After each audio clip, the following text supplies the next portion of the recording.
Hello viewers and welcome to my channel Mita's diary. আজকে বারাণসীতে আমাদের থার্ড ডে। তো আজকে লোকাল সাইট সিনগুলো করবো।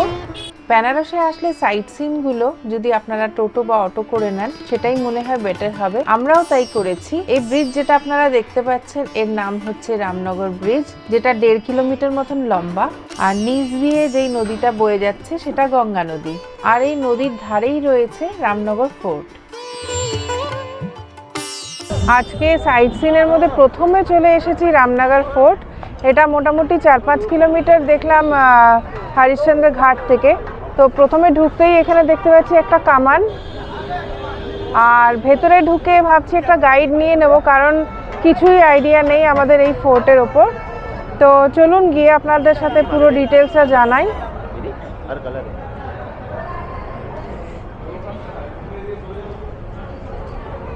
ঢুকতেই বড় দরজা, একটা উঁচু দরজা।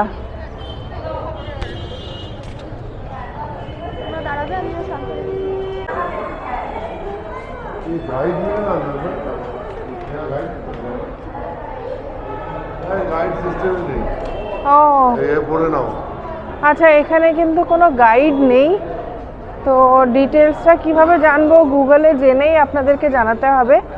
তো আমি এটা পরে ডাব করে দেব, যতটা বুঝছি আপনাদের সাথে শেয়ার করব।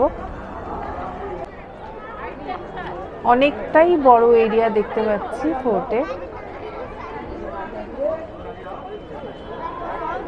এদিকে মিউজিয়ামের টিকিটের লাইন, এদিকে মিউজিয়াম, এখান দিয়ে এন্ট্রি।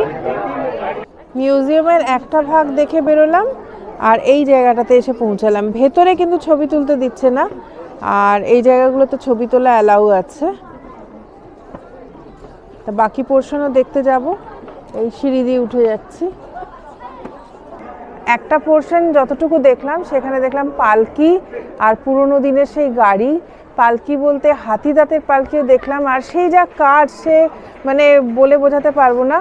তবে মনে হলো আমার মেনটেনেন্সের ভীষণ অভাব, আর একটু ভালো রাখলে জায়গাগুলোকে সুন্দর করে পরিষ্কার করে ভালো লাগতো। খুব সুন্দর দামি দামি জিনিস যেগুলো আর মানে ভাবাই যায় না, কি অ্যান্টিক জিনিস।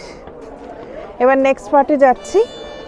ভেতরে আবার ছবি তুলতে পারবো না, সে কারণে আর ভেতরে ছবি দিতে পারছি না। এইবারে ফোর্টের ব্যাপারে আপনাদের সাথে একটু শেয়ার করি। বারাণসীর গঙ্গা নদীর পূর্ব তীরে অবস্থিত রামনগর ফোর্ট 1750 খ্রিস্টাব্দে কাশীর রাজা বলবন্ত সিং নির্মাণ করেছিলেন, যা মুঘল শৈলীর স্থাপত্যের এক অনন্য নিদর্শন। এটি বেনারসের মহারাজার বংশগত বাসস্থান এবং এর ভেতরে সরস্বতী ভবন মিউজিয়াম, দুর্গা মন্দির এবং বেদব্যাস মন্দির অবস্থিত। এটি চুনাপাথর দ্বারা নির্মিত এবং বর্তমানে পর্যটকদের জন্য একটি দর্শনীয় স্থান। আর এবারে যে ওপরতলায় গেছিলাম সেখানে রাজ পরিবারের ব্যবহার করা জামা কাপড়, শাড়ি, চাদর, তারপরে তাদের বাদ্যযন্ত্র, সেগুলো এখানে দেখতে পেলাম। আর কয়েকটা আলমারিও ছিল, তবে এখানে আলমারির একটা আলাদা একটা এই দেখছি রুম আছে, তো ওখানে কয়েকটা দেখতে পেরেছি ওপরে। আচ্ছা, আলমারি যে রুমটাতে গেলাম, মানে অফুরন্ত ওখানে বন্দুক, সোর্ড সেগুলো তো রয়েছেই। সে বাদে ওখানে তারা যে শিকার করেছিল সেই ভাল্লুক, হাতির পা, বাঘ, মানে সব মানে প্রচুর প্রচুর এখানে রয়েছে। দারুণ মিউজিয়ামটা লাগলো। এবারে আবার আর এক দিকে যাচ্ছি। এই ওপরে উঠছে দেখছি অনেকেই, তা এদিকটাও একটু যাব। এত বড় ফোর্ট, কোথায় ঢুকবো একদম ফুল কনফিউজড। একজন গাইড থাকলে সুবিধে হতো। গঙ্গা ঘাটে যাওয়ার রাস্তা।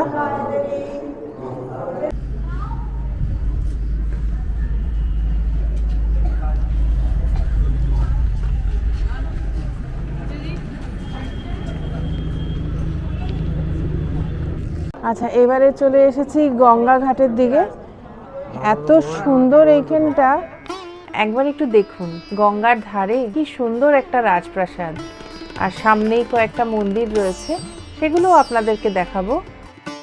আর এই যে এইদিকে এই ব্রিজটা করে কিন্তু আমরা আসলাম এখন। ফোর্টের বেশিরভাগ অংশেই কিন্তু এখন এন্ট্রি নেই, কিছুটা জায়গা জেনারেল পাবলিকদের জন্য খুলে রেখেছে।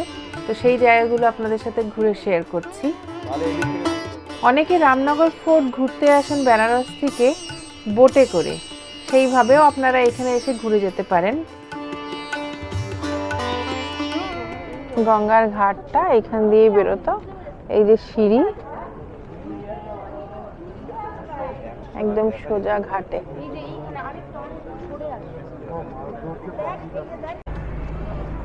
এদিকে একটা শিব মন্দির,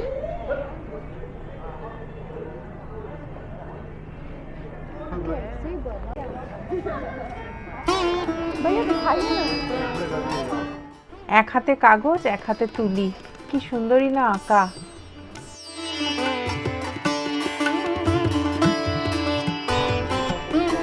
আরো এগিয়ে যাচ্ছি, দারুণ পেন্টিংটা দেখলাম, মানে হাতের মধ্যে রেখে রেখে কি সুন্দর যে পেন্টিং করা যায়, মানে অদ্ভুত অদ্ভুত।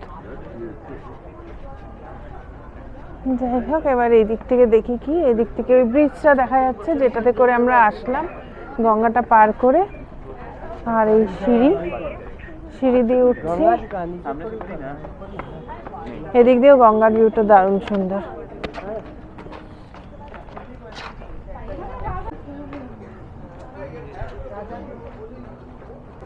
এটা হচ্ছে ব্যাসমুনির মন্দির, একদম গঙ্গা নদীর ধারে অবস্থিত। ভোলেনাথ হয়েছে।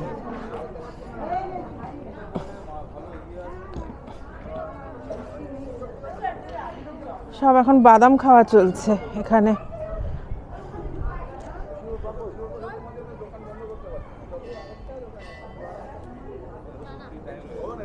এই উপরতলা থেকে একটু ছবি তুলে দেখাচ্ছি। এখান থেকেও কিন্তু ভিউটা দারুণ সুন্দর। উপরতলায় কিন্তু দেখলাম এখানে সব ঘড়ি, নানান রকমের ঘড়ি আর ওই চেস দাবা সেই ধরনের জিনিস সব দেখতে পেলাম। এইবারে আবার রওনা দিলাম বারাণসীর বাকি সাইট সিনগুলো করতে। তো দেখতে থাকুন পরপর আমার ভিডিওগুলো।